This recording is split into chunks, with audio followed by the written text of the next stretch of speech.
శ్రీ మహాగణాధిపతయ నమః, శ్రీ మహాసరస్వత్యై నమః, శ్రీ గురుభ్యో నమః.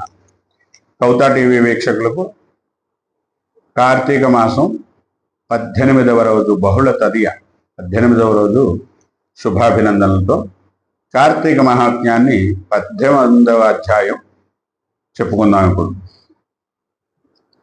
జ్ఞానానందమయం దేవం నిర్మలం స్ఫటికాకృతిం ఆధారం సర్వ విద్యానాం హయగ్రీవముపాస్మహే.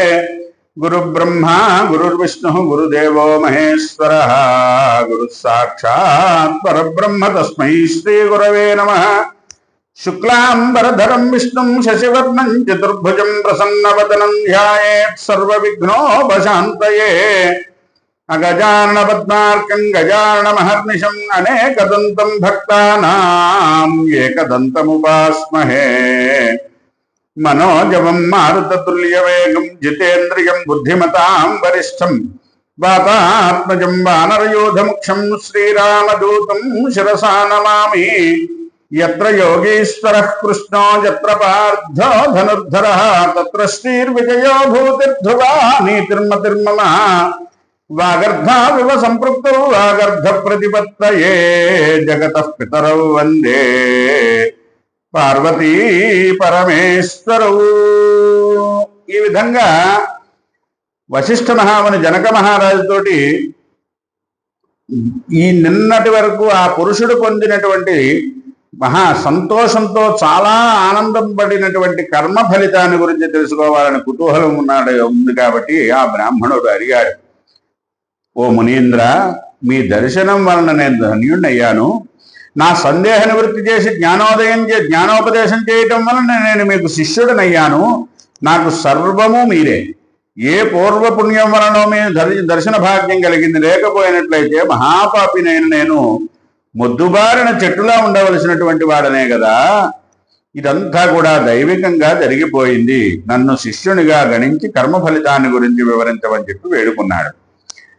అప్పుడు ఆ పురుషుడు వినయంగా అంగీకరించమని చెప్పి ఎప్పుడైతే ప్రార్థించాడో ఆంగీరసుడు వాడి కోరిక మన్నించి కర్మఫలాన్ని వివరించసాగాడు.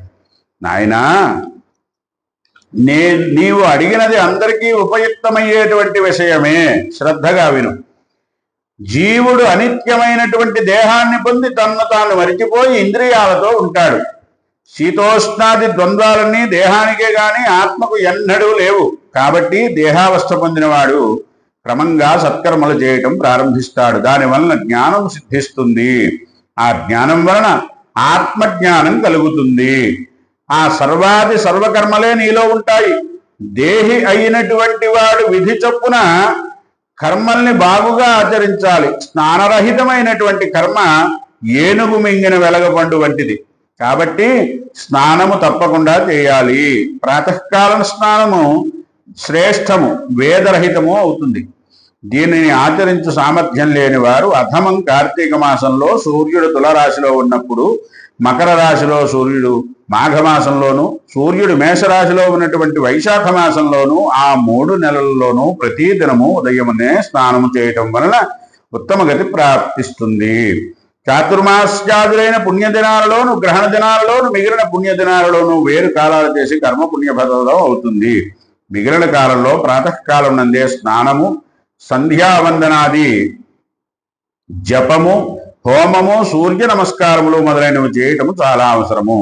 స్నానం చేయకపోవటం వలన కర్మ భ్రష్టత్వం బట్టి రౌరవ నరకం ప్రాప్తిస్తుంది. కార్తీక మాసంలో అన్ని దినములు కూడా పుణ్యఫలములే.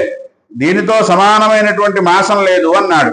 ఆ మాటలు విన్నటువంటి ఉద్భూత పురుషుడు మునితో, మహాత్మా, తమరింతకు ముందు ప్రస్తావనలో చాతుర్మాస్యాలను ఉదహరించారు కదా. ఆ చాతుర్మాస్య వ్రతం ఏమిటి మహాప్రభో? ఎవరు ప్రకటించారు?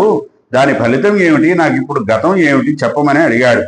అప్పుడు అంగీరసుడు ఈ విధంగా చెప్పడం ప్రారంభించాడు. నాయన, ఆషాఢ శుద్ధ దశమి నాడు జనార్దనుడు నిద్రావస్థలో నిద్రాన్యాజంతో లక్ష్మీదేవితో క్షీర సముద్రంలో శయనిస్తాడు.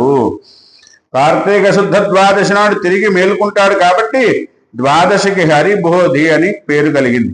చాతుర్మాస్యం అనబడేటువంటి ఆ 4 నెలలు కూడా విష్ణువుకు నిద్రాసుఖాన్ని ఇస్తాయి. కాబట్టి ఆ 4 నెలలు సత్యస్వరూపుడైనటువంటి శ్రీమన్నారాయణుని ఆరాధించేవారు పరమపదం పొందుతారు. ఆ కాలంలో చేసినటువంటి పుణ్యకర్మలన్నీ కూడా సార్థకమవుతాయి. దీనికి ఉదాహరణగా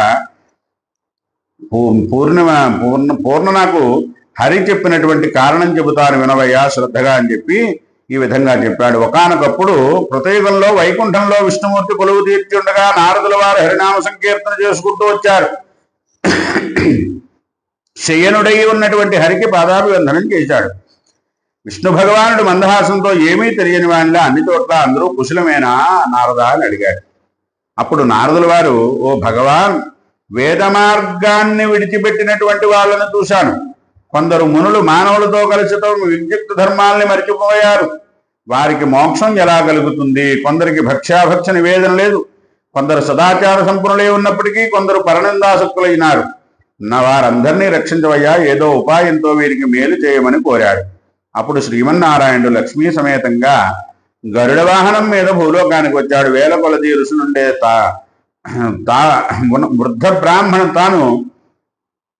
వృద్ధ బ్రాహ్మణ రూపంలో సంచరిస్తూ ఉండగా కొందరు బ్రాహ్మణోత్తములు భక్తితో అతిథి పూజలు చేశారు. మరి కొందరు చేయరాని పనులు చేస్తున్నారు. వాళ్ళందరినీ చూసినటువంటి భగవానుడు వాళ్ళకి తరుణోపాయం ఆలోచిస్తూ నిజరూపం ధరించి ఋషి మండపానికి వచ్చాడు. సిద్ధులు మొదలైనటువంటి ఋషులందరూ కూడా శిష్య మిత్ర పుత్ర కలత్రాదులతో కూడి తమ ఆశ్రమానికి వచ్చినటువంటి శ్రీ మహావిష్ణువు దర్శనం వలన సంతృప్తిని పొంది ఆ పరమాత్మ పాదాలకు మొక్కారు. అన్ని విధములుగాను స్తుతించారు. ఇది శ్రీ స్కాంద పురాణాంతర్గత కార్తీక మహాత్మ్యాయాం అష్టాదశోధ్యాయ సమాప్తః. లోకాః సమస్తాః సుఖినో భవంతు.